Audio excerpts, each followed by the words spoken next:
Hello, viewers! Do you hate modern civilization? Do you dream of living in a past like your ancestors?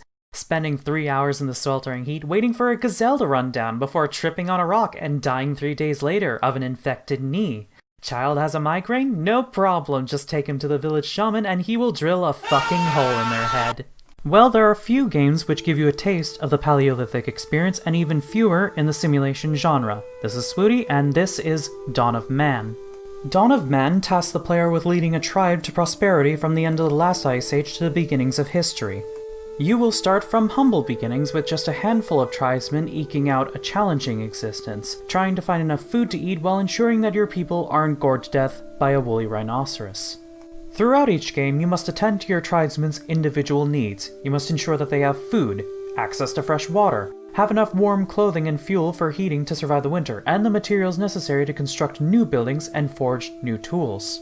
To this end, you may manage your villagers in the classical strategy fashion by drag selecting or shift selecting your desired workers. Or you can make use of Dawn of Man's elegant task assignment system where you may designate work areas with customizable worker capacities, as well as adjusting limits for select resources and selecting or deselecting automatic production of individual crafting items to ensure that your village is operating at peak efficiency. You may also invoke the power of the world to freeze time and reveal the presence of animals, as well as enemies in the trees so that you may give more precise orders to your villagers while in the hunt or in battle.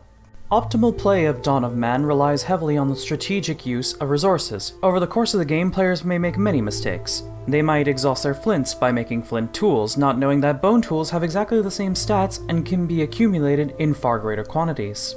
Other players may too hastily upgrade their buildings, not realizing that huts only cost mud and straw for maintenance, whereas all other thatched structures cost logs, thereby making them less efficient than a storage pit built out of skins and bones. Some players may exhaust their trees in a rush to make charcoal to build enough metal tools for all of their tribesmen. Some may try to lead you astray with empty promises of the durability of copper. Reject their lies, my kindred. Place your faith in the almighty bone. But not only must you feed, protect, and warm your people, but you must also soothe their spirits. After all, the prehistoric world was a harsh and unforgiving place where survival was uncertain, and many died. Eventually, however, you'll give up on trying to find enough holes in the ground to bury your dead because they'll die too fucking quickly. Should be able to just throw them into a pyre or something. Eventually, still, you may discover a superior alternative to spirituality. Being drunk. Constantly. Drink until it doesn't matter who lives and who dies. Eventually, as your tribe grows, you might decide that your tribesmen have too much leisure time. To alleviate this, you may research cereal domestication, develop agriculture, and consign your people to days of back-breaking labor that will eventually lead to spiraling inequality and permanent health effects. If wearing the skin of a woolly mammoth that you killed yourself with your bare hands isn't fashionable enough for you, you can research sheep domestication. Sheep are useful for various purposes. And if you think all of these advancements are too useful, then you can research megaliths, forcing your tribesmen to take time away from trifling things like growing food for their children, or stitching clothing so that they won't freeze to death so they can drag a huge fucking rock around to erect an idol to Throbbing, the Willy of the gods.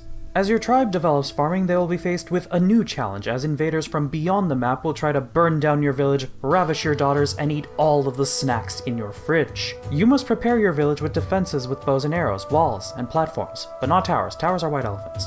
Later, as you advance through the ages, your tribesmen may climb up the mountain of Krom, where they may learn the riddle of steel. Yas, tribe, Soleil. After you have successfully assured the long-term survival of your village, you may aspire to new challenges in harsher environments with even more fearsome foes. Perhaps you will strive for the Stone Prestige achievement and turn literally every inch and corner of the map into skull poles. You must construct additional skull poles.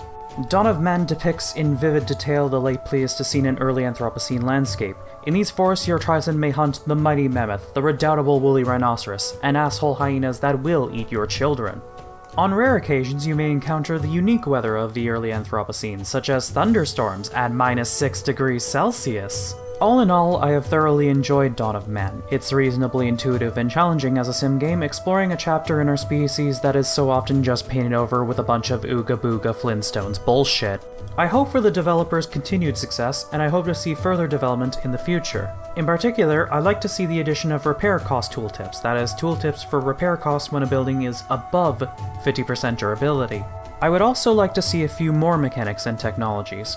Maybe some sort of crop quality mechanic where you can enhance the yield of your crops with new resources like detritus from rotten food, cats to protect crops, or manure from livestock. Maybe they could also be used as a heat source.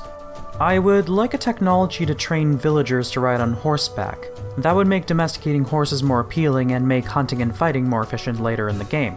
I'd like to see pottery enhance the carrying capacity of villagers since, that's what pots are for. And to supplement the infection mechanic, I think it would also be cool for villagers to be able to gather medicinal herbs.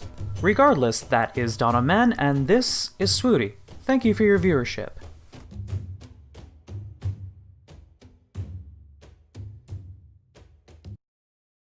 Also, I hope this isn't too noticeable, but I had some issues with part of the game being cut off when I was recording with OBS, and I didn't realize that you can just adjust the capture on the program.